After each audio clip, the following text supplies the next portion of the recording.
What's going on, guys? Back with some S14 content. So the S14 videos have been few and far between, mainly because building a drift car is expensive. I don't earn a hell of a lot, but what I do earn, I do try and pump into the cars. But I've also been busy as fuck with building Patchet stuff with the 32, and there's a couple of other builds coming up that you guys don't even know about yet, but you will see those next week, week after, something like that. It's the other thing, I'm so far ahead on videos at the moment that I don't know what is going where.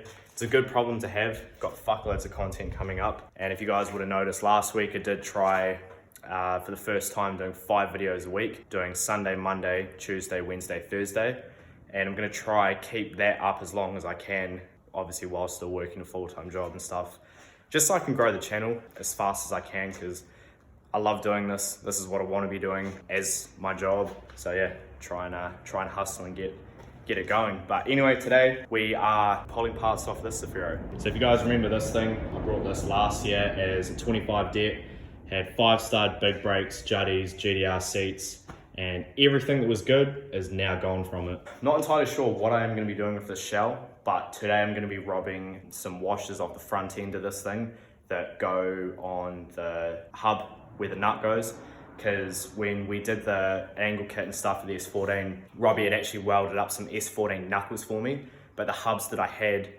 and knuckles that I had were S15, so they don't have a little washer that goes in between the nut that holds the hub on, if that makes sense.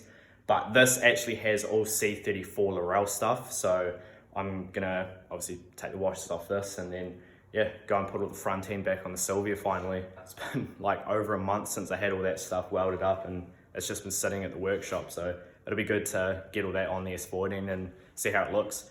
Also gonna be chucking Tobin's 3 pieces on it, seeing how the S14 looks with some decent wheels too. So I've made it back from the storage unit and yeah, got back to the workshop, and unfortunately I couldn't get these little caps that go over where the nut is on the hub. I have done everything I possibly can to try to get these off, even like broken into it and try and pry it open, and they are both like just seized on there. So used the shifty bar for the ship, sprayed it all around both of them, so hopefully that loosens them up. But while that's hopefully working, I'm gonna get to work on taking the subframe out of the SILVIA out. Over here we have my freshly painted relocated subframe. I need to take that one out, take the steering rack off of it, throw the steering rack on this, and then get the subframe back in, and then yeah, get the lower arms, knuckles, and the A32 tie rods all into this thing. This is how little I've touched this car since it came back from paint.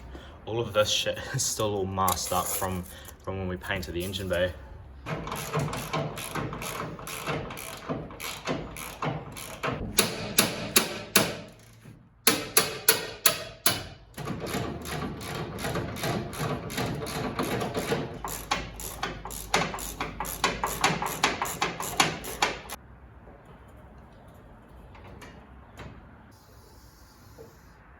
Just pulled the old steering rack out and subframe sitting right here. So what I'm going to do now, just take the steering rack off this subframe because I'm not using that anymore, and then bolt it to our new subframe and chuck that back in the car. So this is pretty much as bare as a front end can get on one of these things. No subframe, no struts, obviously no arms, no front end. This thing is bare. Shout out to the guy that said I like to pull things apart and don't like to put things back together. This is for you. It's pulling shit apart.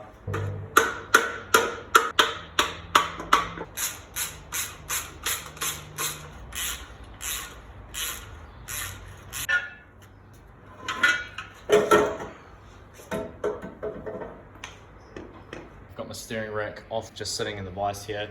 So I figured while it's out of the car, I may as well change out the tie rods. Just makes it easier instead of having to get under the car to do it. So yeah, just got it up in the vise here.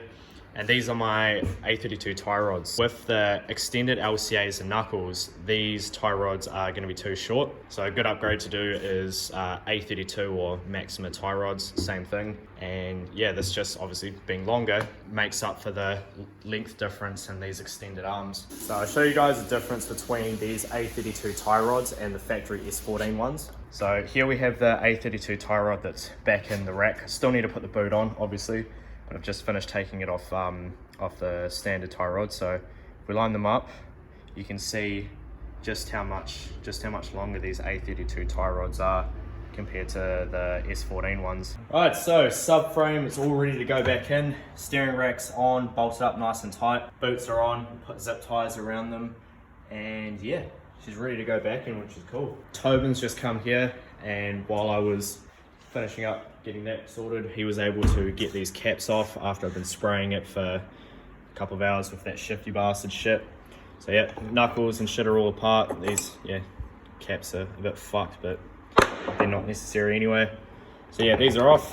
So yeah, this is what I was after. So originally I had S15 knuckles and hubs, but because the knuckles that Robbie welded for me were S14 ones, they've got this little divot in them that you can see just there. So the S15 is just circular all the way around, and you don't need one of these, but this just slips on like that, and then the nut tightens it up and goes against this. So we are about to line this up and chuck this in.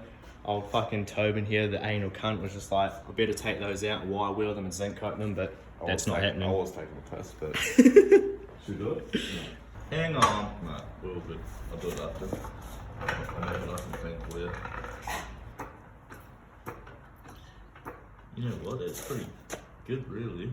If you got a touch more and one more pump.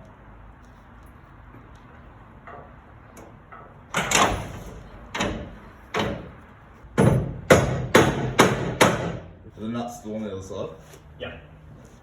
We can get rid of that jack now, whatever you want.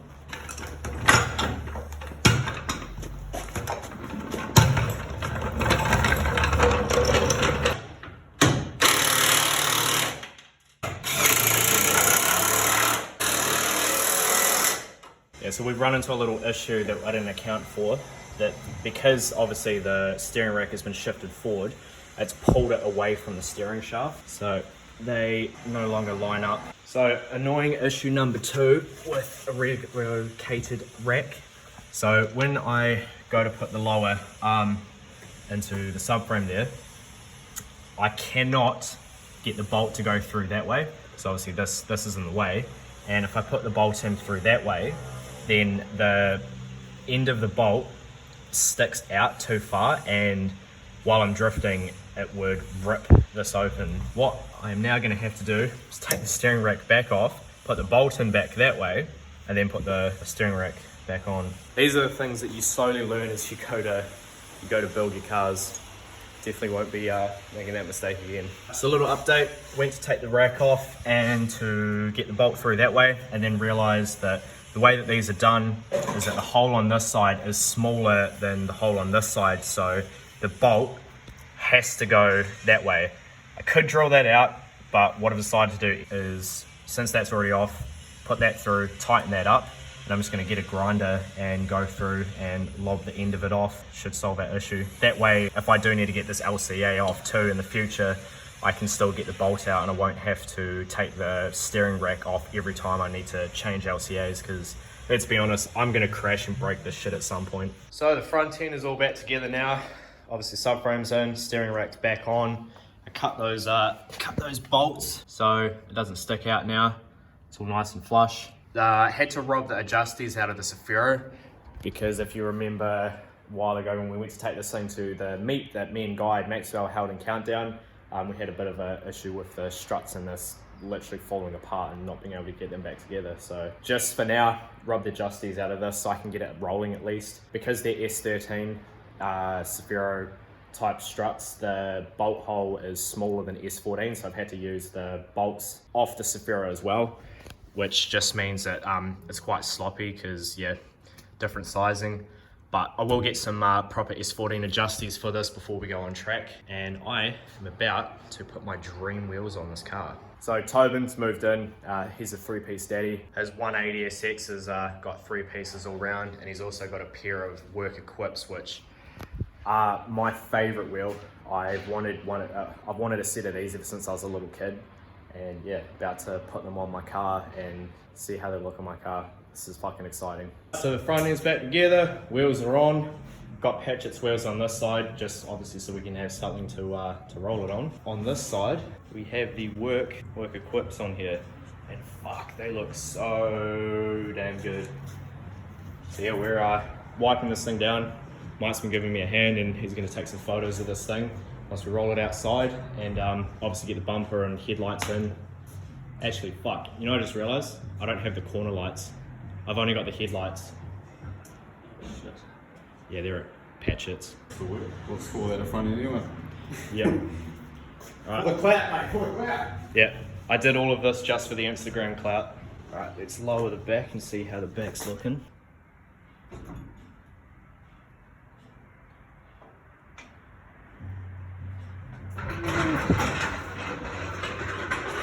Just about credit card fitment there. Needs to settle a bit more still, but fuck yeah, that looks so good. Yeah. Woo-wee. Moment of truth for the front. Yeah, monster truck spec at the moment. Need to sort the front fitment out. I might jack it up quickly and slam it.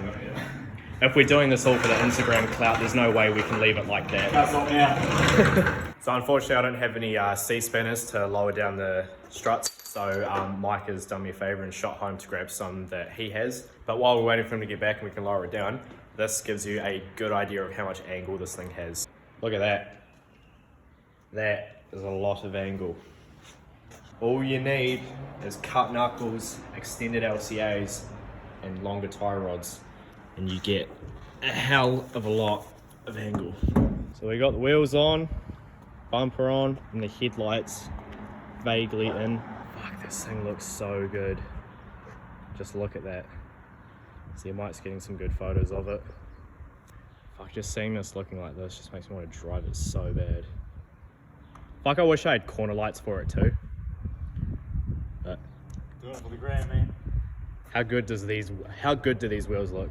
Right, so that'll pretty much wrap it for this video. SILVIA is starting to tick along now. I've been doing some stuff in the background for it. So as you saw probably like a couple of weeks ago now, the motor was completely stripped down. We finally got that crank cog off the crank and was able to get the crank out and yeah, get the block completely stripped down. So that's actually been at the machine shop for about a week now, both the block and the head. You'll also remember in that video that I did decide to go ahead and do a crank collar as well. Just while the motor's apart, may as well do it once, do it right. So was able to get a crank collar, and yeah, that's getting slipped on. So I'm actually picking up the head block and crank tomorrow, and still trying to source some bearings, rings, seals, head gasket, head studs, all that stuff. Try and get them for a decent price, but should hopefully be able to get that motor back together in roughly the next week or two. Things definitely coming along now.